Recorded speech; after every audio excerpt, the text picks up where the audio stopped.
मुझे अभी big Boss में जाना, अब जो भी करूँगी वो मैं अपने आप को अनुपमा से ऊपर, वो ज़माना गया अब के यही करना है, या उसी तरह के रोल्स आते हैं आपके पास, या ये आजकल सेंसिबल एंड मेच्योर एक्टर्स जिन्होंने शायद अनुपमा छोड़ा और अब बिग बॉस में नजर आने वाली हैं। कौन फैला रहा है ये खबरें? कौन फैला रहा है, मैं भी यही पूछने वाली थी। ये मुझसे इतनी ज़्यादा लोग पूछ रहे हैं। आई थिंक अब तो एपिसोड टेलीकास्ट पर है उनका, और अब भी उसमें आ रहा है कि नहीं अमदा हालसा की एंट्री हो रही है। नहीं नहीं, like I said, I been very fortunate कि हर साल दे हैव अप्रोच्ड मी, जो कि अच्छी बात है बहुत, but I am not ready for big boss right now. अभी मुझे लगता है कि आई स्टिल हैव काम करने के लिए, मुझे और भी करना है। मुझे अभी बिग बॉस नहीं करना है, थोड़ा सा बाद में देखूंगी, कुछ साल बाद अगर मुझे ऐसा फील हुआ। I want to give myself some more time, because Bigg Boss में जाना अपने आप को मेंटली बहुत ज़्यादा प्रिपेयर करने की ज़रूरत होती है आपको। तो अभी मैं वो डिसीजन लेने के लिए रेडी नहीं हूँ। तो ये प्योर रूमर्स हैं, एंड आई लव एक्चुअली किस तरह से रूमर्स बनते हैं, because I think it's not just entertaining for people who read these rumours और who spread it, but also who are a part of the rumors. I take these rumors very entertaining way में, because मुझे लगता है कि अरे वाह, ऐसा भी सोचा होगा लोगों ने। It's nice. अच्छा, जैसा आपने कहा कि आपको और काम करना है, हम क्लोजिंग की तरफ बढ़ रहे हैं क्योंकि हमारे पास वक्त कम है। You have did multilingual films, films कह लें, टीवी के लिए हिंदी में this was your first, if I से, तो टेलीविजन के लिए हिंदी में this was first, but films में आपने मल्टीलिंगुअल, हिंदी की बात कर लें, चाहे राशि के साथ आपकी कंपनी की बात कर लें, या साउथ फिल्मों की हम बात कर लें, Punjabi film, if I am not wrong, तो वहाँ भी आपने टच किया। What's next you are expecting? क्योंकि टीवी पर भी अगर आपने टीवी किया आफ्टर फिल्म, तो वो अनुपमा इतना बड़ा बेंचमार्क बन गया है ना, तो अब बीइंग अ प्रोड्यूसर लोग आपको अप्रोच करें भी तो करें कैसे, और कैसे करें, और कैसा किरदार यू आर एक्सपेक्टिंग? फॉर्चुनेटली फिल्में करने के बाद जब मैंने टेलीविज़न में अपनी जर्नी की शुरुआत की, तो एक ऐसे शो से की जो कि नंबर 1 बन गया, अब तक नंबर 1 है। तो definitely I feel I am blessed, और यहाँ से मैं जो भी करूँगी I will see to it कि मैं ऐसे ही किरदार करूँ जहाँ पर मुझे मीनिंगफुल मीठी रोल्स करने का मौका मिले। एंड अब जो भी करूँगी वो मैं अपने आप को अनुपमा से ऊपर ले जाने की कोशिश करूँगी, बिकॉज हमेशा हम अपना ग्राफ ऊपर ही ले जाने की कोशिश करते हैं। तो मेरी भी कोशिश यही है कि I have been speaking to people, and I am only listening and considering roles जो कि मुझे लगता है कि मुझे काव्या से अब थोड़ा ऊपर ले जा सकता है, जिसमें मैं अपना बेस्ट कर सकती हूँ। जैसे टाइटल रोल, पॉजिटिव रोल?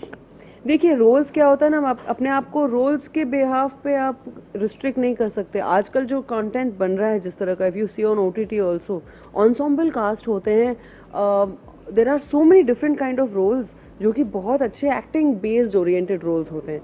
वो ज़माना गया अब के यही करना है, या उसी तरह के रोल्स आते हैं आपके पास, या ये आजकल sky is the limit. And Kavya में मेरे लिए एक अच्छी बात ये रही है क्योंकि I have been a modern girl in the show. आज की लड़की दिखाई गई है, इंडिपेंडेंट, और इतने सारे शेड्स मैंने जो प्ले किए हैं ना, तो अब मेरा इस तरह का एक इमेज है कि now I can do anything else also, जो मैं आप अपना एक अलग इमेज भी बना सकती हूँ।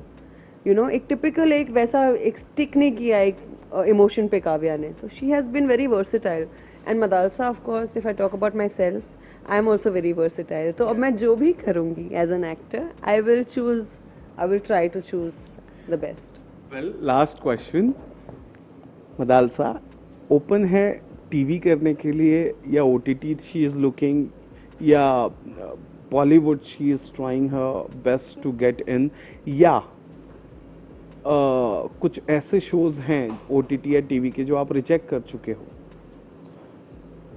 किन्हीं कारणोंवश? We really want to. अभी तो आई थिंक अभी वो दौर शुरू हुआ है जहाँ पर मैं लोगों से मिल रही हूँ और कहानियाँ वगैरह सुन रही हूँ। अभी इतना टाइम थोड़ी हुआ है, अभी बस कुछ दिन पहले की बात है। आई वाज स्टिल अप में लोगों ने अप्रोच करना शुरू कर दिया है। जी बिल्कुल, touch wood, that is a very good thing, क्योंकि लोगों को लगा कि क्या होता है ना, आप एक शो का हिस्सा होते हो तो ऑब्वियसली दूसरे मेकर्स को भी लगता है कि you are busy doing a project. फिर जब अनाउंस होता है, जब लोगों को पता होता है कि आप फ्री हैं and now you are open to doing good stuff, तो फिर people come to you and then they approach you, और फिर आप सुनते हैं रोल्स वगैरह। तो अभी तक I don't think I can mention, और even if I want to mention कि कोई चीज़ जो मैंने रिजेक्ट किया, इसमें there is nothing to mention or nothing to even say कि ये चीज़ मुझे kind of it didn't work for me, I don't want to take this kind of work. Work is work. जो भी आपको अच्छा लगे एंड जो भी आपकी डेस्टिनी में हो at the end of the day, वो ही होता है. At the right place at the right time आपको वही चीज़ शायद ऑफर भी उसी टाइम पे हो जाएगी जिस चीज़ का आप इंतज़ार कर रहे थे. वो चीज़ उसी समय पर आपके पास आ जाएगी. तो ये मैंने किया या ये मैंने क्यों नहीं किया, ये मैंने रिजेक्ट किया या इस तरह का रोल मेरे पास अभी नहीं आया या बाद में आया, वो सारी चीज़ें डेस्टिनी पर ही डिपेंड होता है. So I am completely a believer of destiny. So या टीवी के बहुत सारे एक्ट्रेसेस का है, मैं लास्ट करके पूछते जा रहा हूँ, ये फाइनल वाला लास्ट है. टीवी के बहुत सारे एक्ट्रेसेस से जब मैंने बात की ना, पूछा, तो दे हैव एक सीक्रेट डिज़ायर कि काश मैं संजय लीला भंसाली के फिल्मों में काम करूं. आपका भी ऐसा कुछ है? राजकुमार हिरानी या संजय लीला भंसाली, ऐसा कुछ? देखिए, एज एन एक्टर आप हमेशा चाहते हैं कि आपकी एक लिस्ट होती है कि नहीं, I want to work with the best of the best. Everybody is doing their job. Everybody here in this industry सब अपना बेस्ट ही कर रहे हैं. सो टाइम की बात होती है. But of course, I would love to work with the people you've mentioned. I would love to be a part of these amazing filmmakers ke projects. But at the same time, I'm also realistic and I'm sensible. I will only wait for the opportunity and strike when the iron is hot. जो चीज़ मेरे लिए meant हो और वो चीज़ मेरे पास उस time पे आई जाएगी.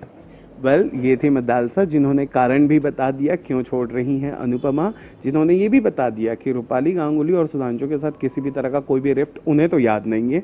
अगर आपको याद है तो कमेंट करके बताना. मुझे भी बताना. वेल, कैसा लगा टेली चक्कर से बातचीत करके, ये बता दीजिए. हमेशा की तरह बहुत अच्छा लगा मुझे टेली चक्कर से बात करके. It's always very interactive and on point और बहुत ही नेचुरल कॉन्वर्सेशन होता है हमेशा. So as always, thank you.